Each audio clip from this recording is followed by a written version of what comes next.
Hello and welcome to today's Talk in Tolkien, where I'm going to look at the packaging for the collected editions of the History of Middle-earth.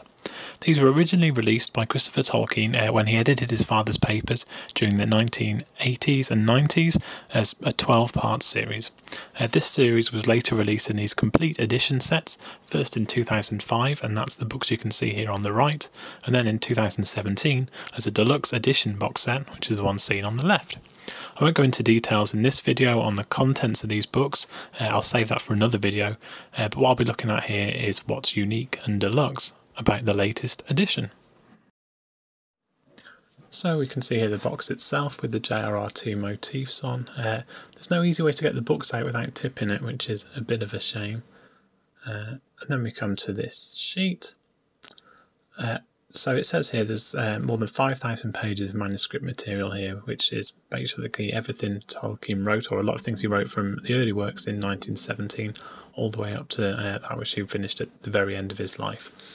It says this printing's available for a limited time only. I wouldn't worry too much about that. A lot of the deluxe editions have said that, and they're still available like 5-6 years later, so don't be in a huge hurry to pick this up if it's something that you're after. Now we get onto the good stuff and look at the books themselves. We can see here there's kind of got this two-tone cover on there, no slipcase, no dust jackets or anything like that on there, and it looks pretty good. It's like a grey tone, as we can see for this, with the embossed J.R.R. logo on the front. There's also on the back, but yeah, that looks really good. So we can see that. Inside it uses this like Bible paper, or India paper it's called, but because there's so many pages here, there's like 5,000 pages in total, it's the only way they could keep it manageable, but it's pretty hard wearing. Inside, it's worth noting this, so it's printed in Italy by Lego, this first edition copy. It's also, as you can see, the top first edition. Okay, so then if we have a look at the book 2, this one, it's worth noting, this one is also first edition, but this one, as we can see there, is printed in Great Britain by Clays Limited. So the first one was Lego in Italy, whereas this one is printed in UK. So where's the third one going to be published? Let's have a look. So this one was printed, get there. Yeah, this one was also printed in Italy, and there's the first edition. So it's a bit odd that the first and third books are printed in Italy, and the second one is printed in the UK. And the reason for this is Clays did the first print of it, 235 copies, but there was a lot of quality issues there with slip covers falling apart. Some of the book binding was pretty poor, so it went to Lego, who then did a run of 800 copies, and it seems now some of the books are getting mixed and matched around. So there's actually two first prints, one done by Clays and one done by Lego. So the History of Middle-earth came about because Christopher Tolkien released Unfinished Tales in 1981 and got a lot of like the odd bits of Tolkien's work together and released it, and it actually sold much better than he thought. So that motivated him to go right back to Tolkien's writings and release the History of Middle-earth, starting with this volume 1, which goes all the way back to the Lost Tales. So in volume 1 he's got the earliest work he did, Book of Lost Tales 1 and 2, the Lays of Beleriand, Shaping of Middle-earth, as well as the Lost Road and other writings, and that basically pulls together all the work that he did up to the writing of the Lord of the Rings. And then book 2, this has got 4 books together. So we've got Return of the Shadow, Treason of Isengard, War of the Ring, and Sauron Defeated, and they're all books to do with the mythology around Lord of the Rings itself. So we can see that in there.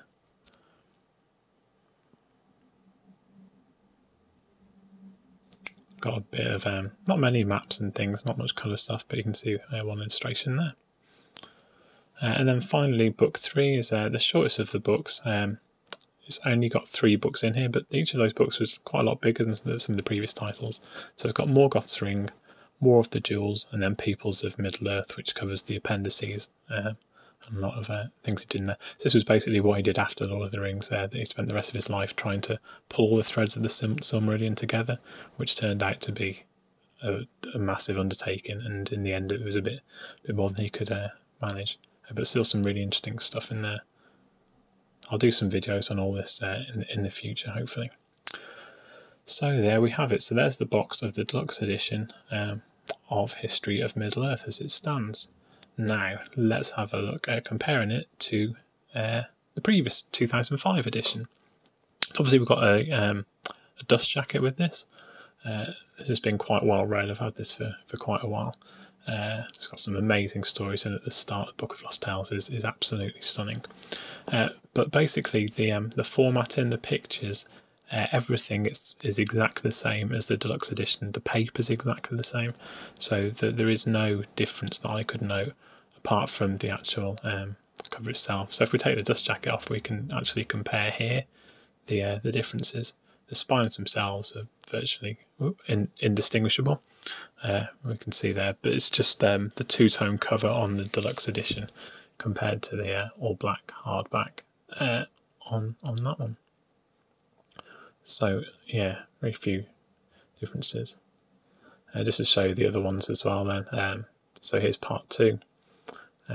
Again, exactly the same. And part 3.